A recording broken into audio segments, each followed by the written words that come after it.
Hello दोस्तों, the right of study में आपका स्वागत है। भाइयों, आज पढ़ाएंगे भारतीय सामाजिक सुधार अधिनियम। तो आज का टॉपिक है हमारा सामाजिक सुधार अधिनियम। कौन कौन से हमारे जो गवर्नर जनरल थे उन्होंने अधिनियम लागू किए थे और किस वर्ष किए थे। तो भारत में लागू जी हमारे नियम प्रतिबंध जो लगाए थे, कानून जो बनाए गए थे अंग्रेजों के समय में। अभी भारतीय स्वतंत्र जो अपना देश आज़ाद हुआ है उससे पहले ये नियम लगाए हुए थे। तो ये नियम कौन लगाता था? हमारे जो गवर्नर जनरल होते थे हर क्षेत्र में, और उसके हिसाब से ये लगाते थे, क्षेत्र के हिसाब से उनके। तो सबसे पहले हमारा अधिनियम लगा था, नंबर 1 पर है शिशु वध। मतलब जो बच्चों की हत्या कर देते थे लोग, छोटे छोटे बच्चे होते थे, उनका शिशु वध प्रतिबंध लगाया था। वेलेजली एक गवर्नर जनरल हुए थे हमारे देश में, वेलेजली हुए थे 1798 से 1805 तक। तो इन्होंने क्या विषय था इनका? शिशु हत्या पर प्रतिबंध। जो छोटे जो बच्चे होते थे इनको मार दिया जाता था, तो इस पर प्रतिबंध लगा दिया, चाहे लड़का हो चाहे लड़की, कोई भी शिशु हत्या नहीं करेगा। उसके बाद सती प्रथा, ये सबसे बड़ा इंडिया में प्रथा चल रहा था, सती प्रथा प्रतिबंध ये लगाया था governor general Lord William Bentinck.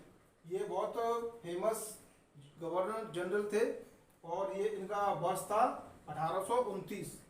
सती प्रथा पर पूर्ण प्रतिबंध लगाने वाले विलियम बेंटिक थे, लॉर्ड विलियम बेंटिक। सती प्रथा पर 1829 में इसको प्रतिबंध लगाया था। उसके बाद है दास प्रथा पर प्रतिबंध। दास प्रथा मतलब आदमियों को गुलाम बना के रखते थे अंग्रेज लोग, हमारे देश के लोगों को गुलाम। तो ये दास एक नौकर की तरह रखते थे बिना पैसे के। तो ये दास प्रथा पर प्रतिबंध लगाया था एलन बरो, एक गवर्नर जनरल हुए थे। गवर्नर जनरल कौन हुए थे? एलन बरो। कौन सी सन में हुए थे? 1843 सन में। और 1833 के चार्टर अधिनियम द्वारा 1843 दास्ता को प्रतिबंध कर दिया था। दास्ता जो थी, जो गुलामी थी, उसको एलन बरो ने चार्टर 1843 दास्ता को प्रतिबंध कर दिया था, बिल्कुल पूर्ण इसको बंद कर दिया था। भारत से कोई भी दास्ता को अपनाएगा नहीं कर पाएगा कोई भी, तो सभी लोग स्वतंत्र रहेंगे। उसके बाद हिंदू विधवा पुनः विवाह।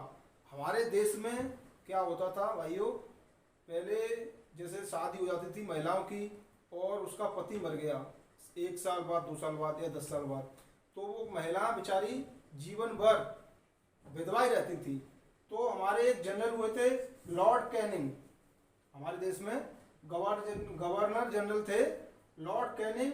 लॉर्ड कैनिंग द्वारा हिंदू विधवा पुनः विवाह, लॉर्ड कैनिंग के द्वारा 1856 में इसको अनुमति या इसको लागू किया गया था। विधवा पुनः विवाह की अनुमति दी थी, तो विधवा भी अपनी शादी कर सकती है।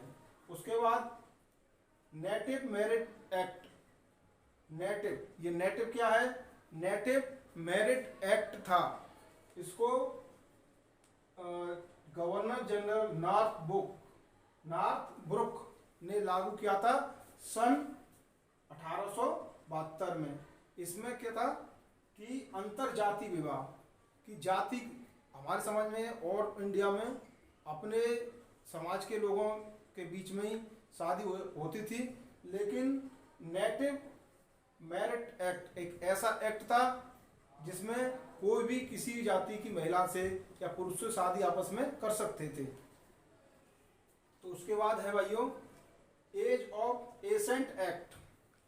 एज ऑफ एसेंट एक्ट, इसके गवर्नर जनरल थे लैंसडाउन थे गवर्नर जनरल, और इसको लागू किया गया था 1891।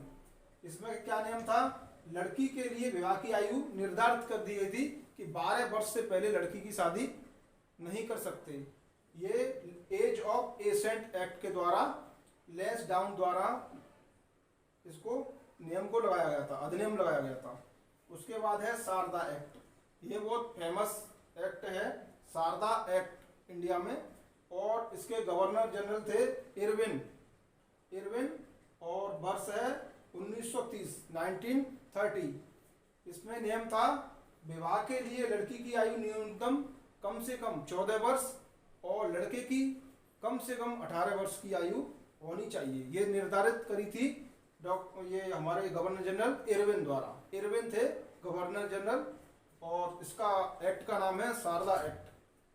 तो भाइयों ये बहुत बड़ा अच्छा इम्पोर्टेंट टॉपिक है और हर परीक्षाओं में ये पूछ लिया जाता है। 1-2 क्वेश्चन ये हर परीक्षाओं में इसमें से आता है। कौन सा अधिनियम किसके द्वारा लगाया गया था, किस वर्ष, ये प्रत्येक परीक्षा में 1 या 2 नंबर का पूछ लिया जाता है।